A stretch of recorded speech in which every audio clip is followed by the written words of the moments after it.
Hello, Terry here, Hot Ranch Fabrication. Got another one coming to you. So this time working on a Funco. Haven't done one of these yet. This is kind of exciting. Apparently this had some done by another shop and they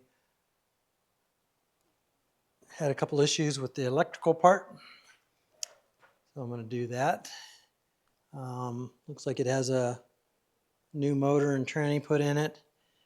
And I think all I have to do is hook it up. Looks like they did some pretty good work. Nice little pipe. I'm assuming that's new. No color on there. So I need to take it all apart and do an inspection on it, see what it needs. This guy wants to go to the dunes this season, actually Veterans Day, so that's coming up in a few weeks, so I got to get cranking on it.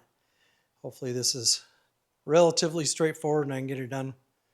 But definitely a cool car, neat little package. Looks like a brand new intercooler. Looks like they probably did the piping on this.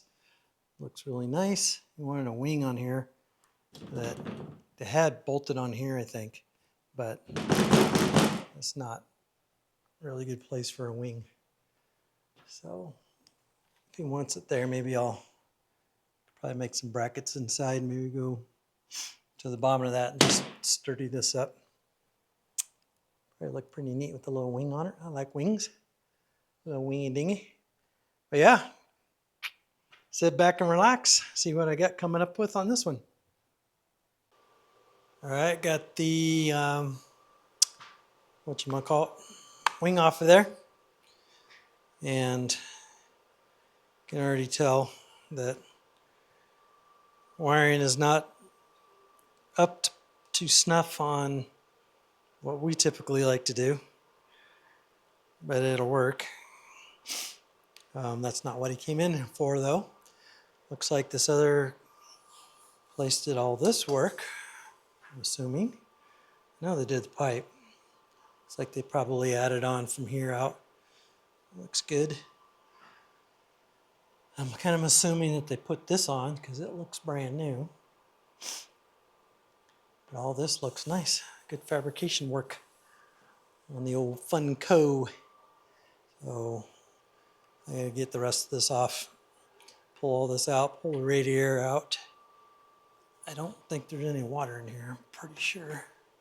Yeah, just rust. I'll get all that pulled out. See what we got lurking down, way down deeps into the bosom of this car.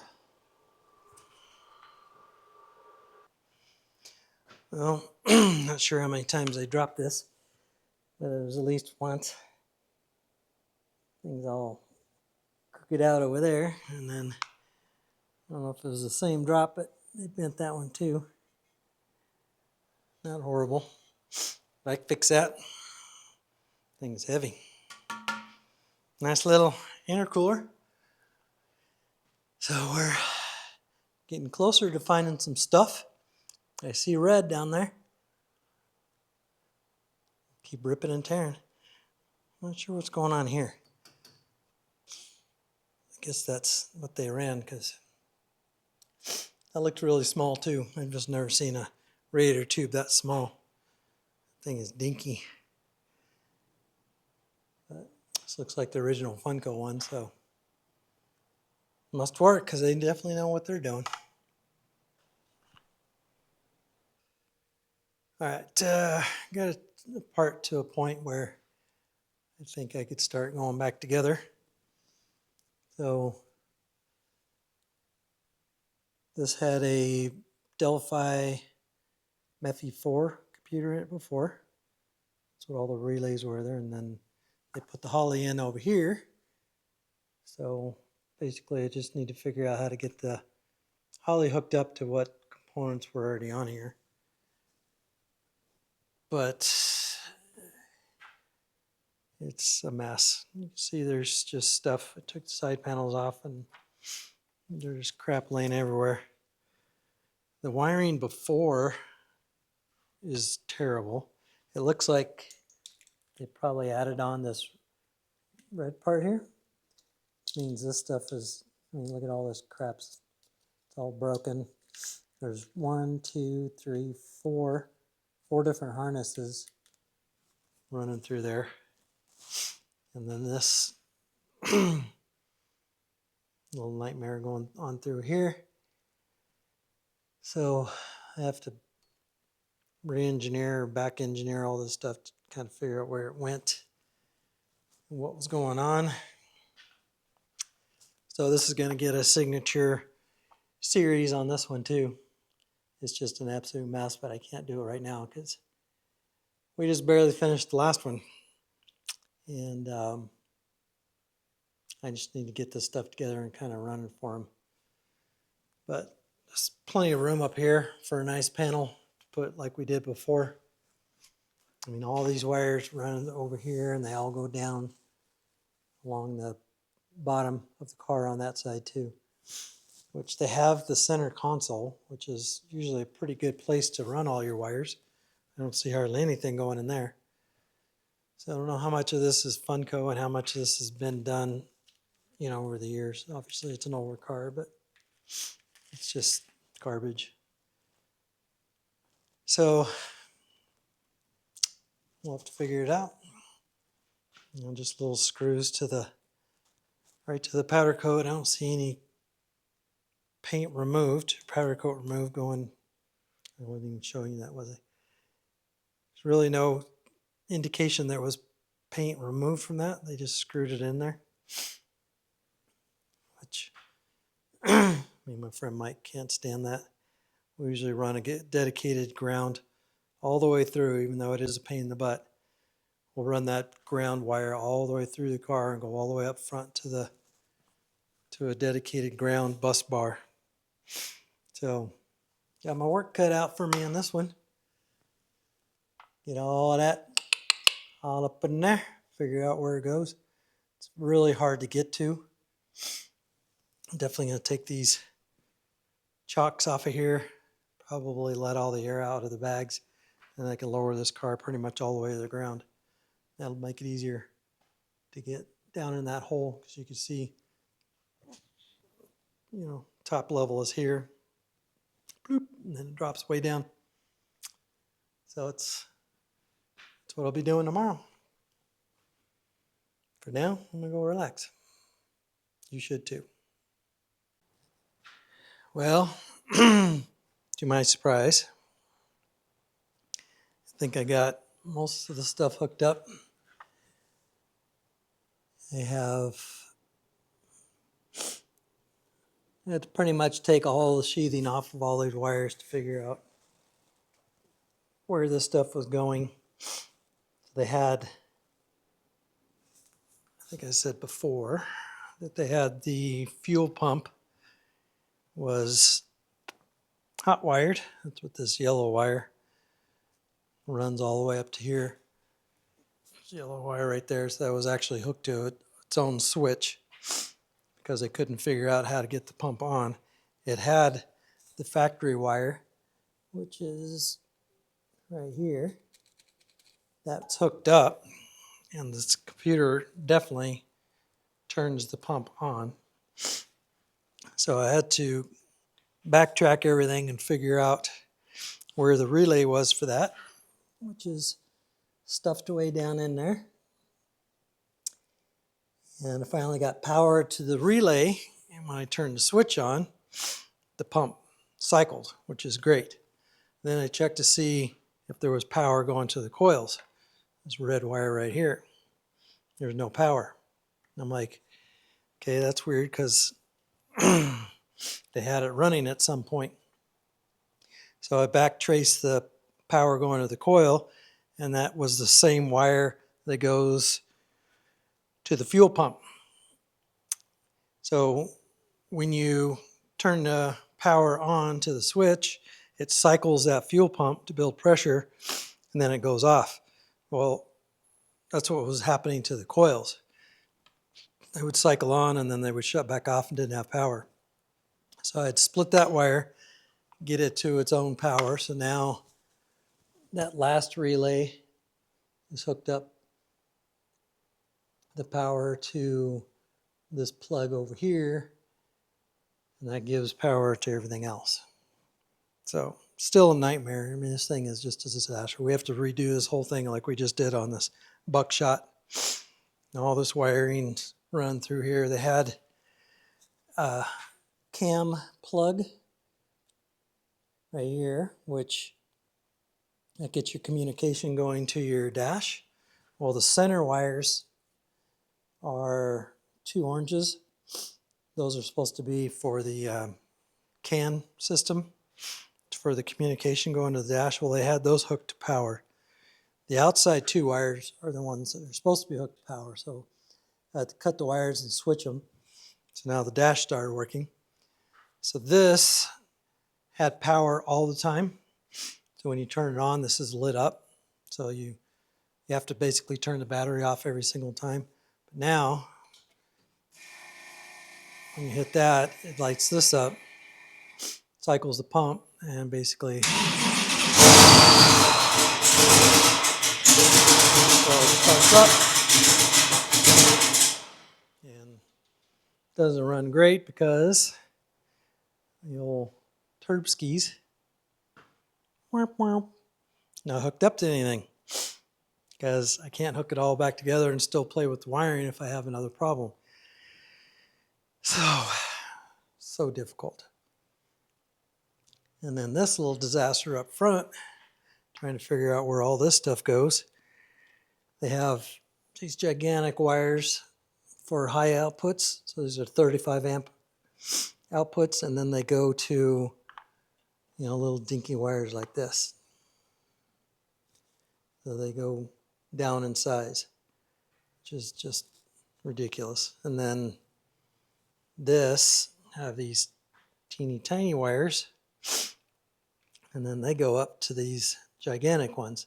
So they have gray and green, light green, which goes to green and red, dark green and red. So it's like, just go buy some freaking wire, people. It's like, geez, it's not that expensive. So I think I finally got everything pretty much sorted out. Like I said, this needs to go away, all of it.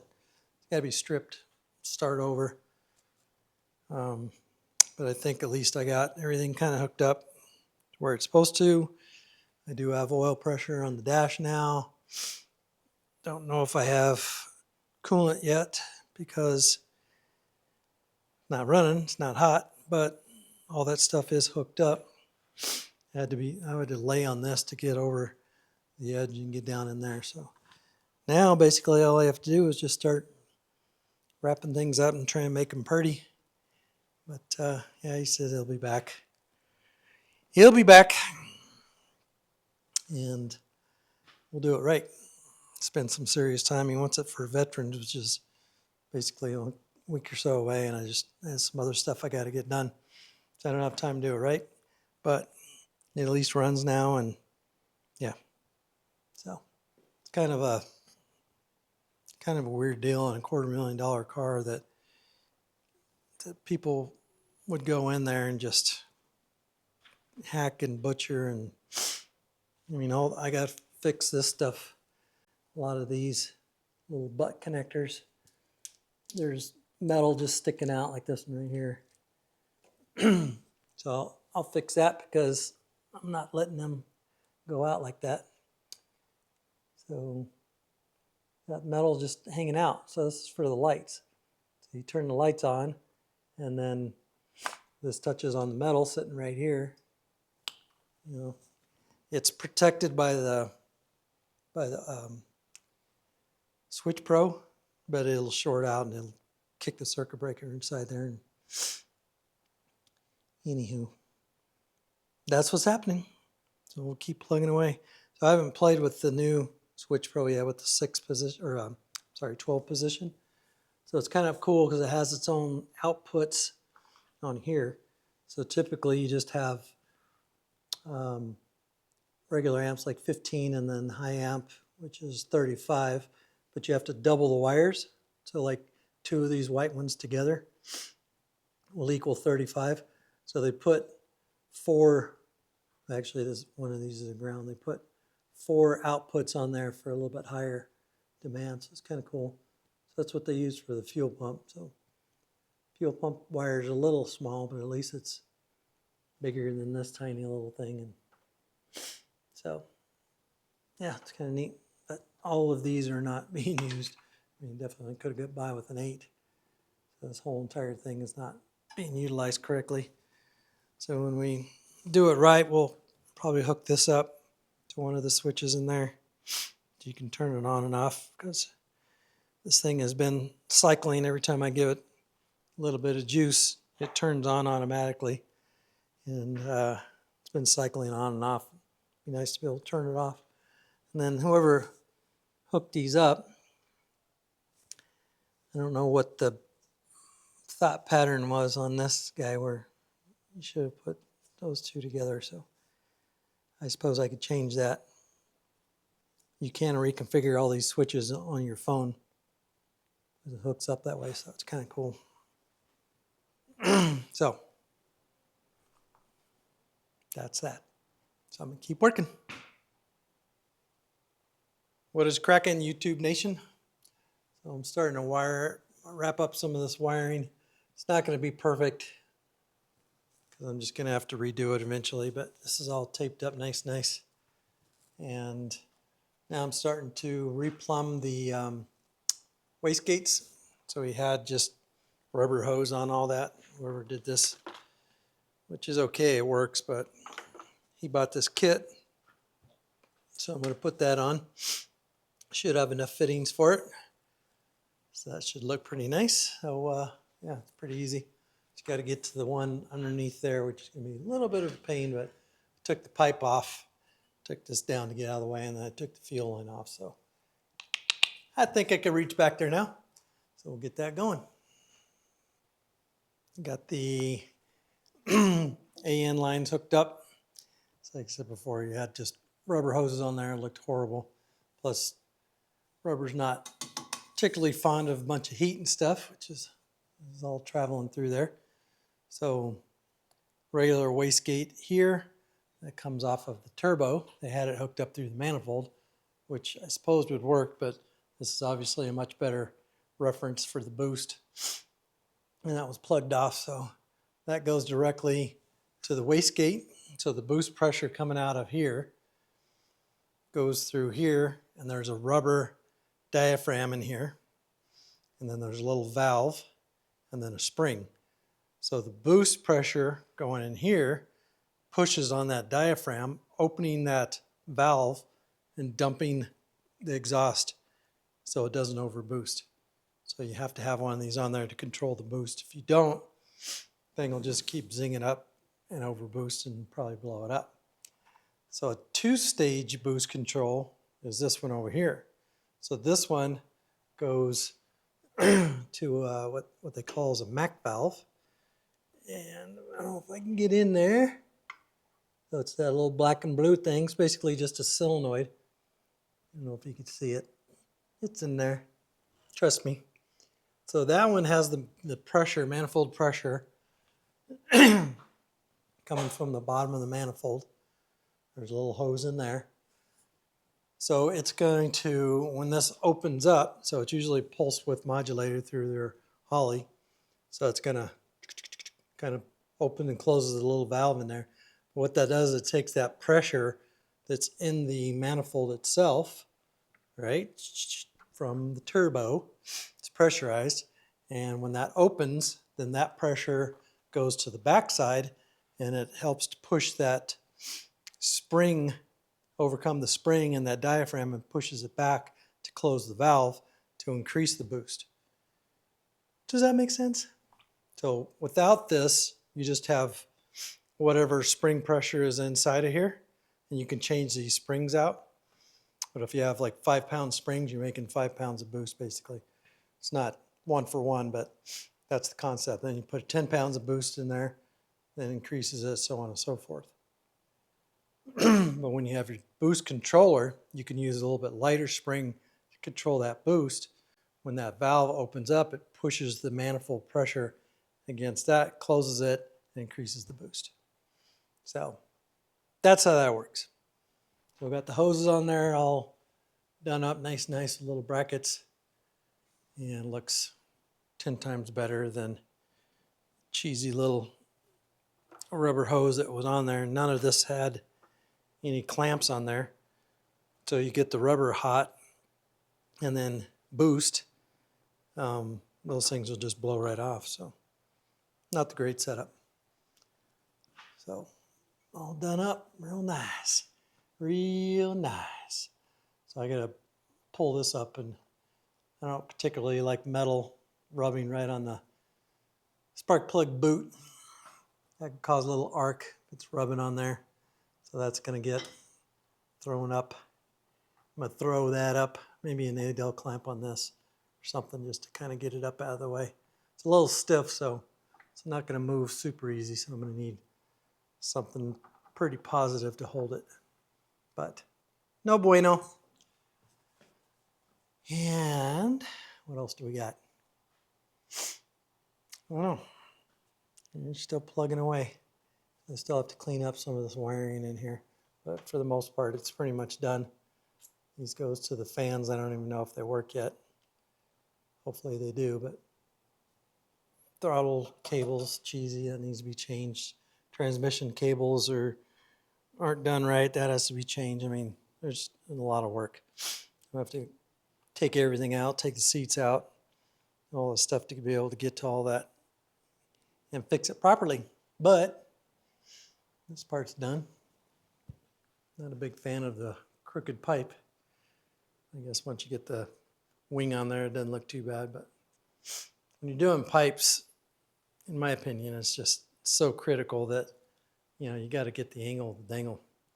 So this side's way closer than this side. Quite a bit, but, and that's because this one is going, you can see it, it's going uphill. All they had to do was just slice this. They could have moved it down and fixed that before they put everything together. But this side's pretty straight. I really shouldn't be bashing on them like that because they did a great job on the rest of it. It looks really good. It's just little stuff like that kind of bugs me. My eyes are just drawn right to it, and like I can't not see that now. Too bad I'm not going to be behind him because he's going to be behind me. Know what I'm saying?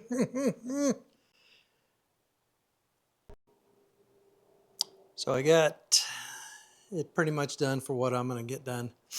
I'm just completely running out of time. This is Halloween week. I'm going this weekend. He wants to go next weekend, and got the car running, and it just doesn't run good. It's super fat right now, but I kind of cleaned up the wiring. It's definitely not up to snuff to what I typically do. This is still just kind of laying here. I just don't have time to redo this whole entire car. But just kind of tied it all back up. I at least got it all working the way it's supposed to work. And I got the proper air cleaners in there now. These are basically like a paper air cleaner with nice little mesh sand socks on the top. And I got the rest of it all put together, so she's aight. Got these all hooked up, nice. Just got the little funnel buddy thingy in there, getting the fluids in. Like I said, it does run, but it doesn't idle right now. I think the fuel pressure might be too high. I don't know. Got a regulator there. I think it was set for 60, so it depends on the fuel injectors that are in here, which I don't know what it has. But yeah, it's pretty good. Put the panels back on and get her dropped down, and I got the cable that I needed to hook up to the computer, but I'm not good at that stuff, so I don't know. I'll probably just give that to him, but that's the USB, and that's the data. So I guess he had ordered this one, but it's the wrong one. And these air cleaners are just destroyed, brand spanking new, and they're just totally collapsed. But just so you guys know, if you're running like K&N style filters like this, they're really not great for sand. in this style with the opening, front and back. You got to put a bunch of oil on them and they just kind of make a mess. So this paper style one, just these guys right here, OTR. I got these from Fodrolls, but you can get them online or, Cartech, stuff like that. You just clean them with compressed air, and if they get really bad, you can soak them in some Simple Green or whatever and clean them up. So that's what I put on there. Those are nice. But yeah, she's finishing up. He's going to come back probably at the end of the season and get a complete redone. He also has a different engine that has to be put in anyway, so this thing really needs to be kind of taken apart and redone properly. There's some things I didn't like. There was a leak on the coolant tube. It was dripping down, pain in the butt. So I don't know if they probably didn't pressurize that before they put them on. You just cap the end of them and put some air pressure to them. You can soap them up and see if they're leaking. But anywho, all right, let's finish it up, put the side panel back on. Okay, she's done, back on the ground. Customer's picking it up today. Got done what I can get done, which unfortunately was not enough to get him to the dunes. There's just too many things wrong with this car. It's a cool car, but like I said before, it's had way too many hands in here and just a lot of stuff that's messed up. The pipe, the little exhaust pipe on this side, a wastegate pipe, see how it comes out. And then this side just points up for some reason. Not sure what's going on there. Cage is bent, crooked, whatever. This side's up. That pipe is up. Just looks horrible. I did find a little spot of coolant. And after further investigaciones, the tube in here, let me get a light. Let's get me a little light. Got an array of lights over here. So there's a little light right here. And then up a little bit higher, there's a seam. I can't really show you guys, but anyway, it's there. And they have about a 1/4 inch of the pipe that wasn't even welded. So it's supposed to be TIG welded all the way around. And then you cap this off and you put some air pressure to that and bubble it up and see if it's going to leak. Well, it's got leaks in a couple different spots. So that's no bueno. But yeah. So is he going to make it to the dunes? Not with this car, unfortunately. There's too much going on, so he's going to come back. We need to schedule this in. He has different motors, blower. He's got an LS3, LS7. He's got some different options that I think he wants to make this car really what it is. Real nice Funco. So all that has to be fixed, and of course the wiring. I've said it 1,000 times, the wiring is just absolutely atrocious. It's terrible. I think I can't remember what I said and what I didn't say, but basically when I was playing around with this stuff, playing with the lights, you push the tail light. Now that the lights are actually plugged in back here, and the starter starts cranking over. So when I was goofing around with it, these were not plugged in yet because the whole thing was off. But once I plugged the lights in, for whatever reason, now the starter kicks on. So there's just some gremlins on this car. So that is going to conclude this one. Unfortunately, I didn't really fix 100%, which kind of sucks for the customer. But it's just not right. It's not ready to go. So they'll bring him back. We'll have another series on this one. It's going to be a big one because there's going to be a ton of work I have to do. Throttle cable's screwed up. Shifter cables are messed up. I mean, it's a big list. So we'll get all that going. And thanks for joining. I got a couple more coming up. And dunes are this weekend. So Halloween weekend kickoff, so I'll have a dunes video coming out too. So hope you guys enjoy that. And once again, thank you very much for watching. Appreciate all you guys, and we'll see you on the next one.